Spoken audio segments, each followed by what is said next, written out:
Well, hello. This is David Burke with the Warm Springs Memoir. And this is what I call a bonus cast. It's about where would you be? Or do you know where you would be? Do you know where you'll be? Let me explain.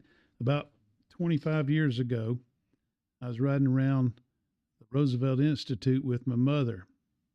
I had just moved down here and I was riding with her, and she wanted to see the place that Franklin Roosevelt had built for the polio patients. Which, okay, I drove her over there, and she says, "Why don't you get a job here?"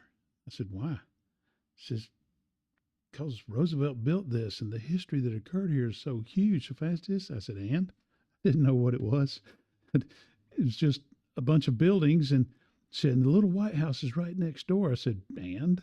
I didn't really know what that was. I knew what it was because they had brought us here back in the 60s in fourth grade. That was part of the curriculum.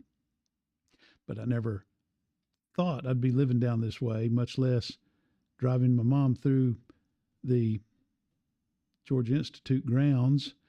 Got lost in there, but I never forgot her words. You should get a job here. So I went into Georgia Hall and I applied for a job. I didn't get it, just looking around for a clerical job or anything. I was working at a company in Atlanta, year one, making good money. So, uh, lo and behold, I went over to the little White House and talked with Ranger, the interpretive ranger at that time, Mary Thrash, a wonderful woman.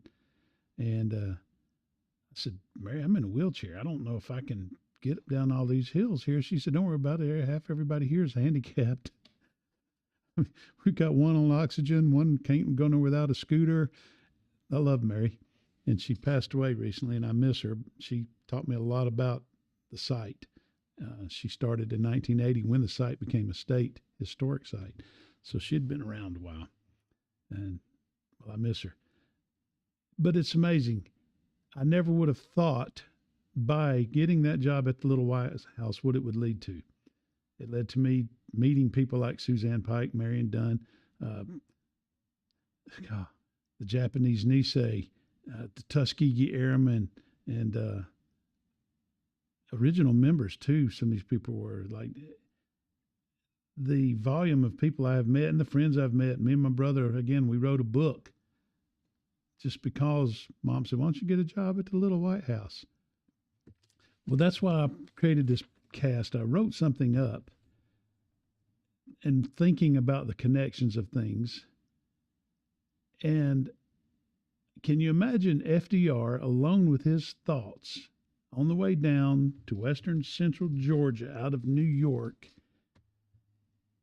What's he headed to? Where the heck is he coming to? I mean, he's got polio. He's been out of polio for, out of politics for a few years now. He was very famous. But it made me think of, well, let me read this. I typed it down, and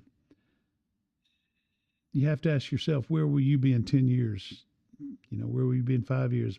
Roosevelt, here's his thoughts. In my mind, what he was thinking in October, let's say 2nd, on his way down, 1924. What will become of me? I've been in politics my entire career, from state senator to assistant secretary of the Navy. I was nominated for vice president in 1920. We lost, but the real race would come in 1924, I figured, as president. Now I've been stricken with polio. The dreaded disease has left me paralyzed from the hips down. I have a wife and 5 children. My mother wants me to stay in Hyde Park, retire as a country gentleman. She's a big influence in my life, and I must listen to her. I've been called by some a cripple, others invalid, by others half a man. As far as right now, my political career is over. So what if you, modern citizen, were to take a time machine back to that train, and we were to say to him, as he's been lifted from that train to an awaiting car right outside of the depot, fixing to go to the old Meriwether Inn, "Mr. Roosevelt, within 10 years, you'll have been elected governor of New York twice. That you'll become the most powerful man in the world, president of the United States. That within 10 years, you'll be guiding a crippled nation through the Great Depression. the worst economic calamity that has ever occurred. You'll guide us through the Dust Bowl. In fact, you'll end them. You don't know what they are yet. You'll guide us through polio epidemics that keep growing summer by summer, that within 20 years, you'll be running for an unprecedented fourth term as President of the United States. You will be our Commander-in-Chief, leading us to a victory over fascism, Nazism, and imperialism. You'll electrify nearly all of the United States and develop a new kind of power, atomic energy, that will end the next World War. You will end the Dust Bowls forever. You will inspire the nation to find the vaccine that will end infantile paralysis.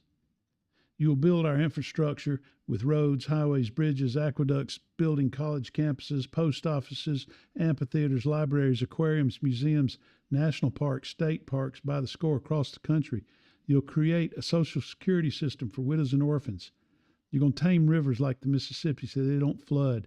There'll be affordable electricity. There'll be jobs. You'll end child labor laws. This list goes on, Mr. Roosevelt. That within 50 years of your passing, you'll be considered for man of the century. And you and Eleanor, your wife, will be considered two of the top 100 people of the past millennium. All of this is going to happen because you contracted polio, because you came to Warm Springs, Georgia, looking for a cure.